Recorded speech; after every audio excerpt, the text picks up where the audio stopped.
Al Jazeera Podcasts. I'm David Enders, and this is The Take. As Israel's war on Gaza, Lebanon, and Syria continues, we're coming to you on Sundays with a weekly roundup. This week, 46 days into a ceasefire, Israel has killed at least 342 Palestinians in Gaza. Palestinian factions in Gaza said they would reject an international force there. Israel killed at least 14 people in Lebanon. Today is Sunday, November 23. Israel has killed more than 69,733 Palestinians in Gaza since October 2023. Israeli attacks in Gaza killed at least 24 Palestinians on Saturday, including in areas across its so-called Yellow Line, which marks its military withdrawal from Gaza thus far. Al Jazeera's Hani Mahmoud reported from Gaza City.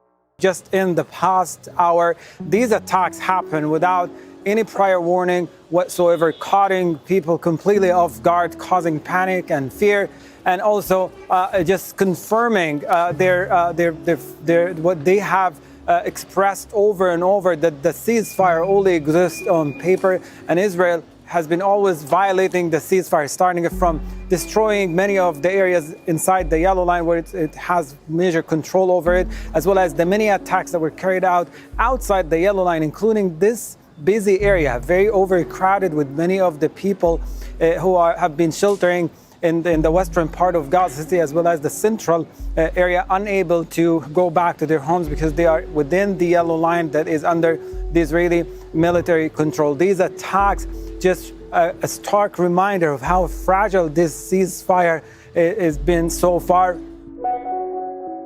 Hamas and other Palestinian factions have raised objections to a U.S. stabilization plan that calls for an international force to be deployed in Gaza. The UN passed a resolution on Monday in support of the plan. Here's Al Jazeera's Tareq Azzoum in central Gaza. The statement shared by Palestinian armed factions really underscores a legitimacy crisis. They are essentially saying that no foreign force could come in and claim authority in Gaza when the political vacuum was created by the war, not as a result of an internal collapse. They argue that bringing in an international stabilization force would really sidestep the core question of who will represent the people of Gaza, and for them it's quite dangerous because it gives indication that there is a will to manage the whole Strip but without engaging Gazans themselves. Israeli attacks in Lebanon killed at least 14 people this week. Israel says it is targeting infrastructure belonging to Hezbollah, but as Al Jazeera's Zeina Khodr reported, that is not always the case. Ali Sayed takes us to his house to show the world it is not a military site. We are in the southern Lebanon town of Beit Leaf. This is a family living in fear with no other place to go. Their home was marked on a map the Israeli army posted on social media as a military site belonging to Hezbollah. These are all false accusations. There are no weapons here.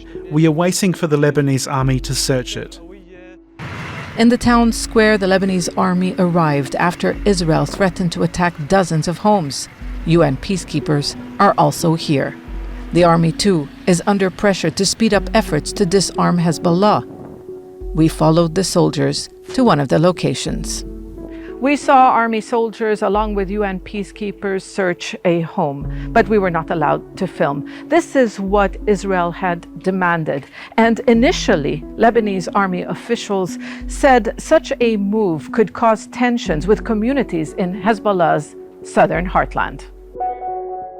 Israel has increased its military activity in southern Syria, where it occupied new territory after the fall of Bashar al-Assad's government nearly 1 year ago. Al Jazeera's Osama bin Javaid filed this report on Wednesday. Israeli military incursions have become more brazen, more frequent, and more violent. Across Khodr province, Israeli tanks established checkpoints and patrols have put up barriers. They stop and search civilians, some go missing. Israel describes them as security operations. Syrian authorities and human rights organizations call them abductions or unlawful arrests. As many as 40 people are reported to have been detained in recent weeks. People here say the Syrian president should remember his own family's displacement when the Golan Heights were first occupied. Government representatives say they're trying to find diplomatic solutions. But until the missing come home, words offer little solace. And that's The Take for Sunday, November 23. Please join us again tomorrow. This episode was produced by me, David Enders. Our sound designer is Alex Roldan. Alexandra Locke is The Take's executive producer, and Ney Alvarez is Al Jazeera's head of audio.